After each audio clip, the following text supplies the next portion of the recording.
오늘 저녁 저희들이 나누신 하나님의 말씀은 사사기 11장 1절에서 11절 말씀입니다.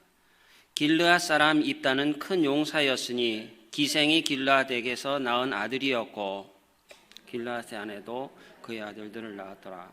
그 아내 아들들이 자라매 입다를 쫓아내며 그에게 이르되 너는 다른 여인의 자식이니 우리 아버지 집에서 기업을 잊지 못하리라 한지라.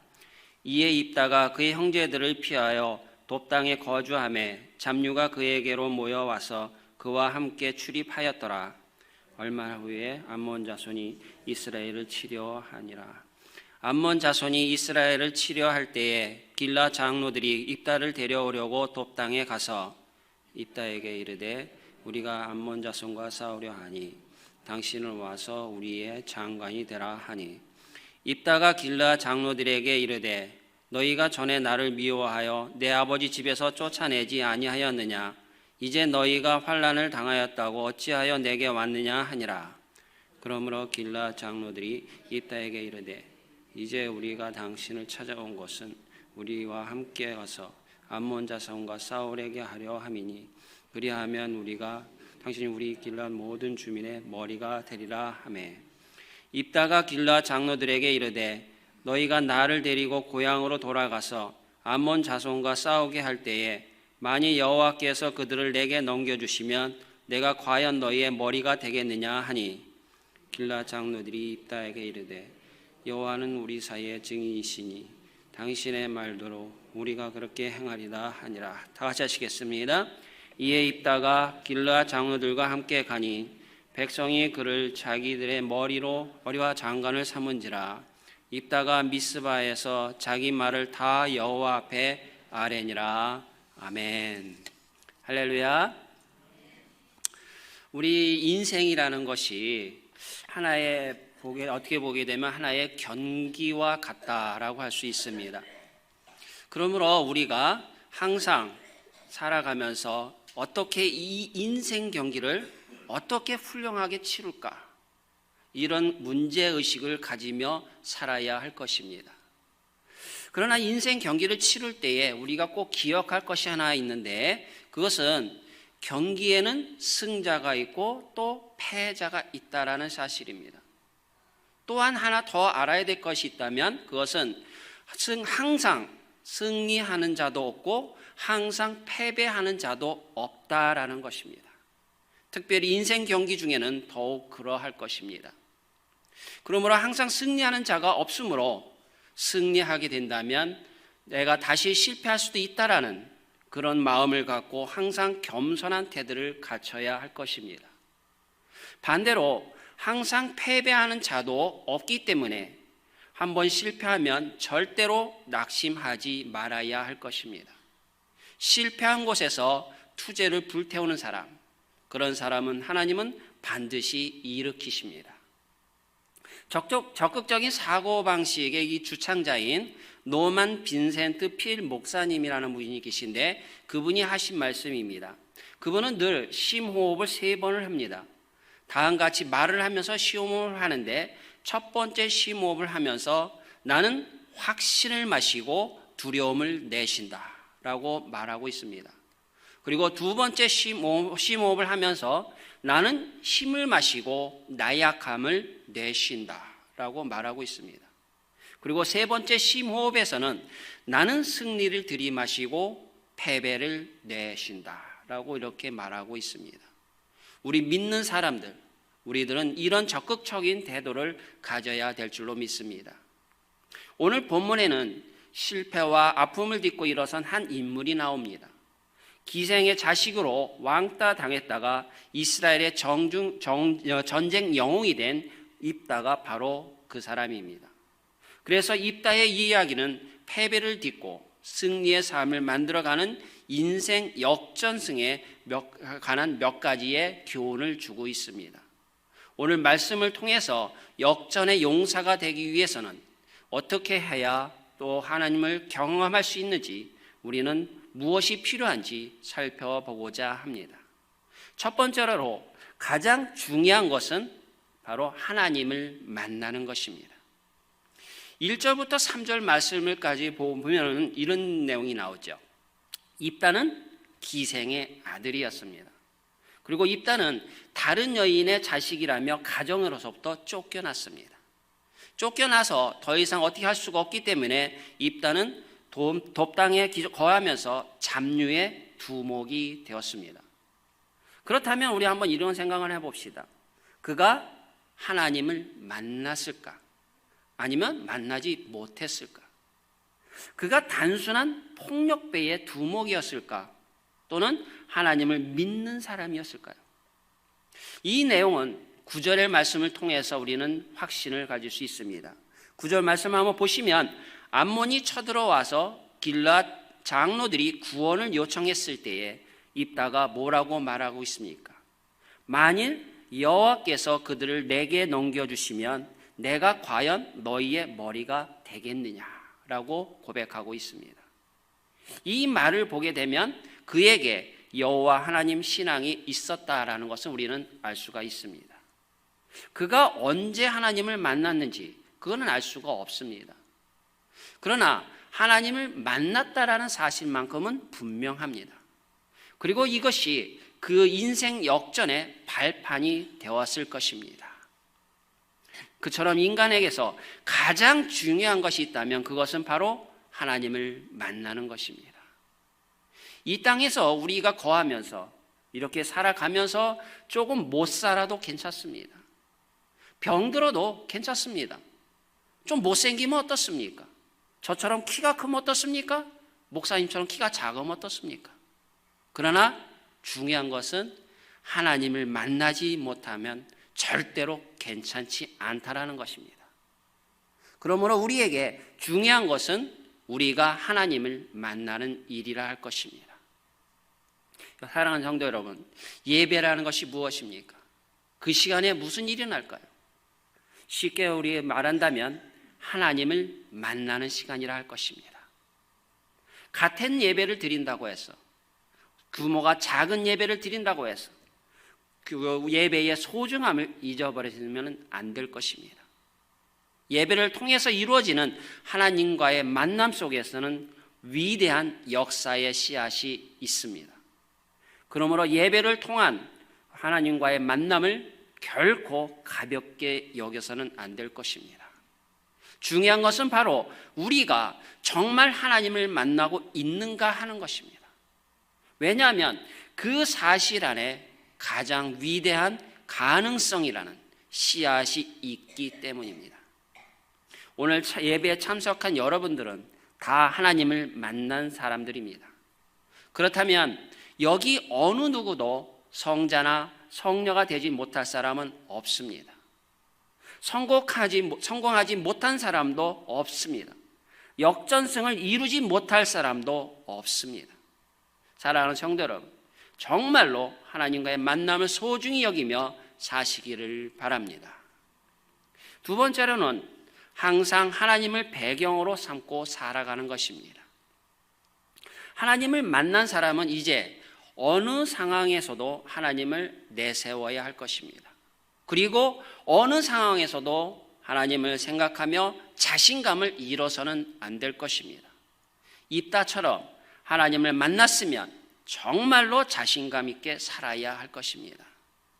사람들이 하는 말이 있죠. 입버릇처럼 뭔가를 하다가도 잘 안 되면 환경이 나빠서, 이런 말들을 많이 합니다.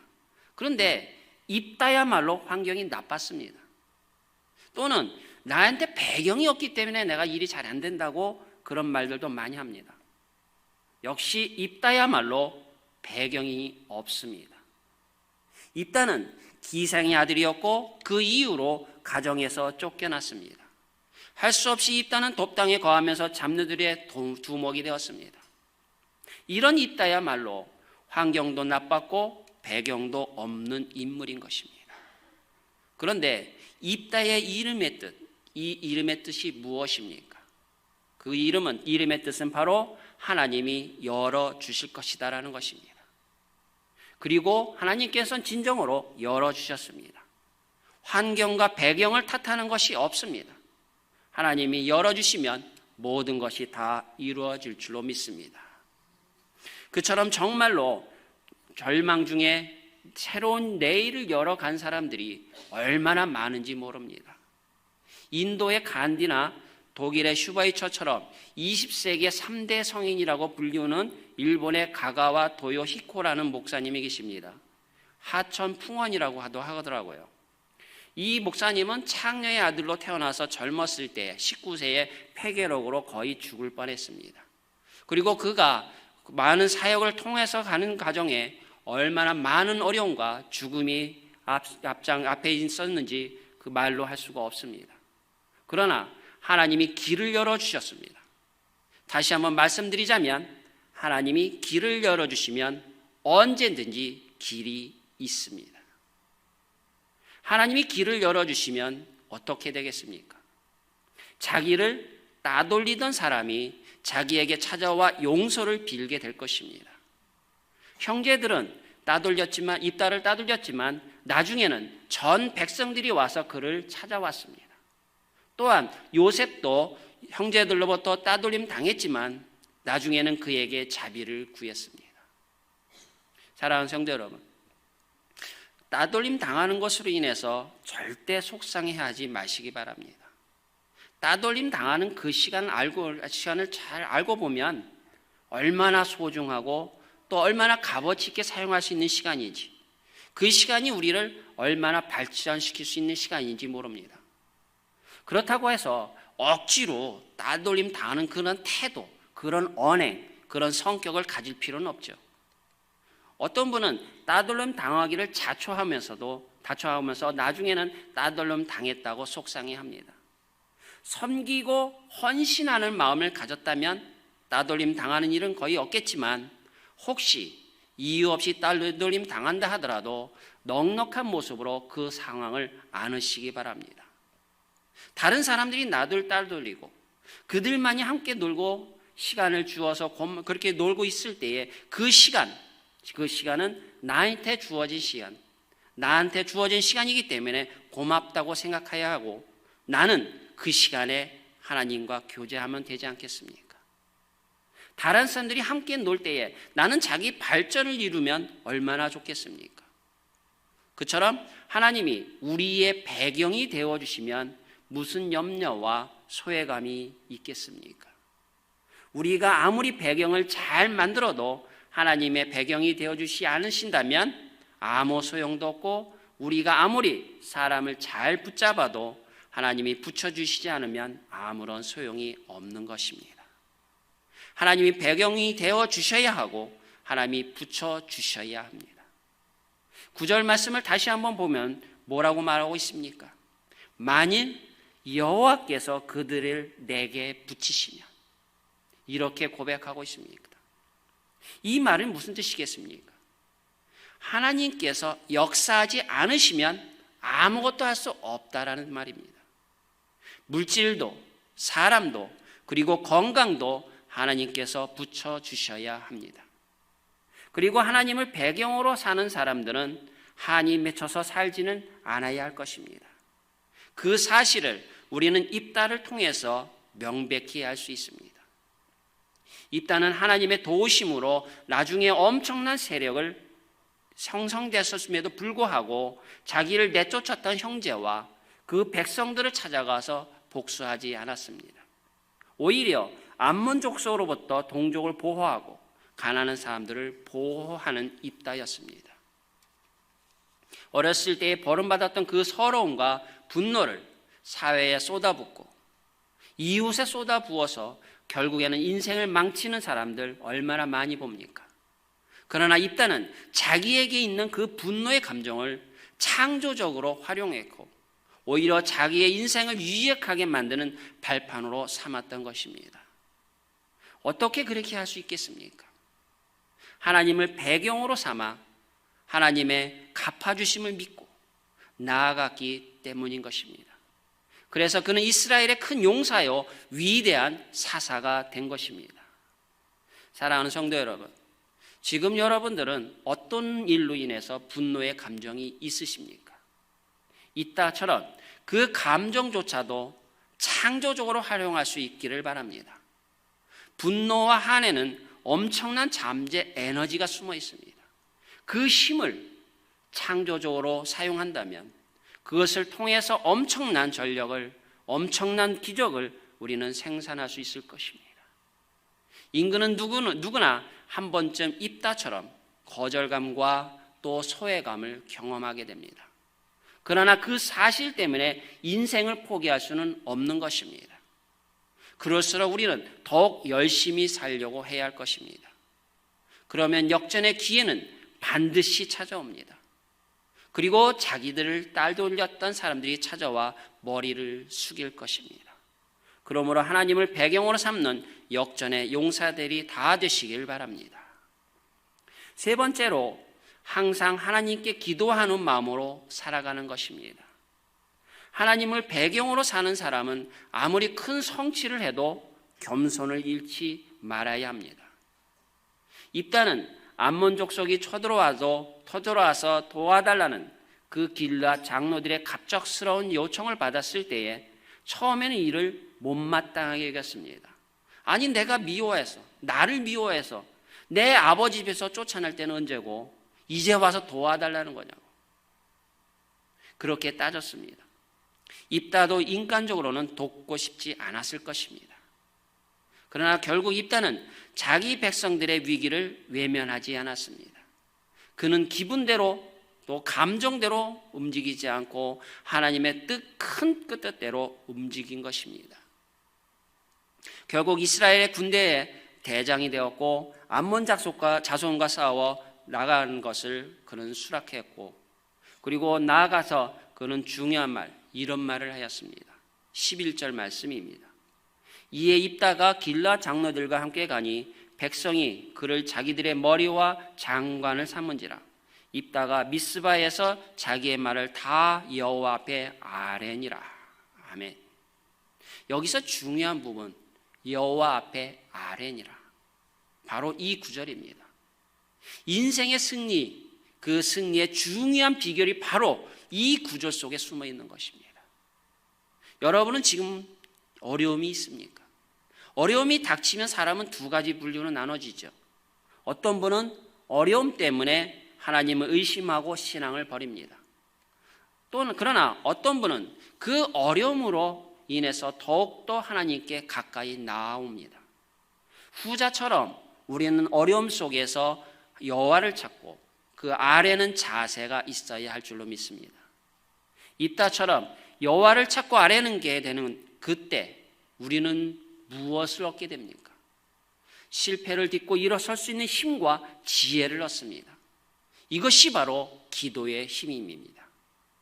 이 기도의 힘을 누리지 못하기에 많은 사람들이 실패 속에서 허우적거리고 있는 것입니다. 한 번 실패한 것으로 실패 공포증에 걸리지 말아야 합니다. 오늘날 많은 사람들이 무의식적으로 실패 공포증에 걸려서 일을 망치거나 아예 일을 시도하지 않는 경우가 너무나 많이 있습니다. 그렇다면 어떻게 창조적으로 아름다운 일이 이루어질 수 있겠습니까? 미국 남부의 성공학자인 폴 마이어라는 분이 있는데, 이분은 매기 훈련법이라고 하는 한 가지 실험을 한 적이 있습니다. 이 금붕어 어항이 있는데 이 어항 한쪽에는 금붕어를 넣고 다른 한쪽에는 굶주린 메기를 넣습니다. 그리고 가운데 유리로 벽을 세웁니다. 이 굶주린 메기가 금붕어를 잡기 위해서 쏜살같이 달려가다가도 유리벽에 부딪혀서 아픔을 느끼게 되죠. 절대 못 먹지요. 그렇게 계속 몇 번을 시도합니다. 그러다가 결국에는 나는 금붕어를 먹을 수 없구나, 이렇게 자기를 의식화시켜버립니다. 그때에 이 유리벽을 치웁니다. 이제야말로 금붕어를 잡아먹을 수 있는 절호의 기회임에도 불구하고 메기는 쏜살같이 금붕어 쪽을 향해 가다가 가운데쯤에서 획 돌아서며 도망갑니다. 못한다고 미리 생각해 버리는 것입니다. 가능성을 묻어두고 성공의 기회를 포기하는 메기는 실패 공포증에 걸린 것입니다. 또 하나 실험이 있습니다. 미국 동부의 유명한 성공 연구자 지그 지글라라는 분이 벼루기 훈련법을 연구한 사람입니다. 벼룩은 여러분들도 잘 알겠지만 굉장히 높은 점프력을 갖고 있죠. 자신의 몸 크기의 100배 이상을 뛴다고 합니다. 몸이 워낙 작다 보니까 한 20-30cm 정도 뛴다고 합니다. 자기 몸에 비해서 굉장히 높이 뛰죠. 이 벼룩을 작은 병에 담습니다. 그리고 뚜껑을 닫습니다. 이 병 안에서 한참을 뛰던 이 벼룩, 기껏 뛰어봐야 그의 한계가 병 뚜껑인 것을 느끼게 됩니다. 그리고는 그 병에서 벼룩은 내 능력은 병 뚜껑이구나 라고 스스로 자기 한계를 한정시켜 버리고 맙니다. 그때의 병 뚜껑을 엽니다. 이때야말로 뛸 수 있는 저류에 차있음에도 불구하고 나는 뛰어봐야 병 뚜껑이다. 이렇게 뛰는 것을 짐작을 하고 뛰는 것을 포기하고 맙니다. 하면 되는데, 뛰면 되는데 자기가 자기를 못한다고 실패 공포증에 걸린 것입니다. 실패 공포증에 걸리면 자기에게 있는 그 위대한 가능성이 사라져 쓸모없게 되어버립니다. 우리에게는 이런 실패 공포증이 없어야 할 것입니다. 과거에 있었던 한 번의 실패가 사람을 실패자로 만드는 것이 아닙니다. 한 번의 실패로 실패 공포증에 걸린 자가 바로 진정한 실패자입니다. 한 번 성공한 것이 곧 그 사람을 성공자로 만드는 것이 아닌 것처럼 한 번 실패한 것이 곧 그 사람을 실패자로 만드는 것이 아닙니다. 인생을 살아가면서 실패는 얼마든지 있을 수 있습니다. 그러나 하나님은 우리를 버리지 않을 것이라는 그 믿음과 스스로의 인생을 포기하지 않는 그 자세를 가진다면 결코 절망은 없는 것입니다. 어느 날 한 청년이 교회에서 통곡하며 울고 있었습니다. 그 교회 담임 목사님이 울음이 다 끝나기를 기다렸다가 그 청년을 조용히 불러서 묻습니다. 왜 울고 있냐고. 청년이 대답합니다. 제가 만화를 굉장히 잘 그리는 편인데 아무도 저를 알아주지 않습니다. 그것이 너무나 속상합니다. 그래서 목사님은 이렇게 제안을 합니다. 우리 교회에 창고가 하나 있는데 거기서 계속 만화 그려보지 않겠느냐고. 그래서 그 청년은 그 교회의 허름한 창고에서 만화를 계속 그립니다. 그런데 그 창고에는 유난히 쥐가 너무 많습니다. 쥐가 너무나 징그러워가지고 쥐를 없애달라고 기도하는데 어느 날 갑자기 어떤 아이디어가 떠올랐습니다. 그래서 쥐를 아주 예쁘게 그렸습니다. 짐작하시죠?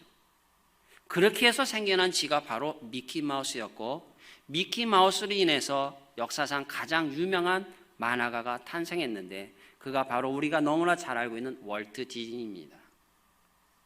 이렇게 살다 보면 수많은 막힌 담을 우리는 만날 수 있습니다. 그런 막힌 담 앞에서 절망할 때 우리에게는 그런 경우가 너무나 많을 때 그럴 때 여러분은 절망하십니까? 아니면 기도하십니까? 여러분 하나님께 기도해 보십시오. 하나님이 아이디어를 주실 것입니다. 하나님은 정말로 길이 많은 분임을 절대로 잊지 마시기 바랍니다. 그러므로 포기하지 말고 하나님의 때를 기다릴 줄 알아야 할 것입니다. 링컨은 말하기를 수많은 실패 속에서도 항상 이런 말을 했습니다. 언젠가 하나님께서 나에게 기회를 주실 것이다. 링컨의 고백처럼 언젠가 하나님은 저와 여러분들에게 기회를 주실 것입니다.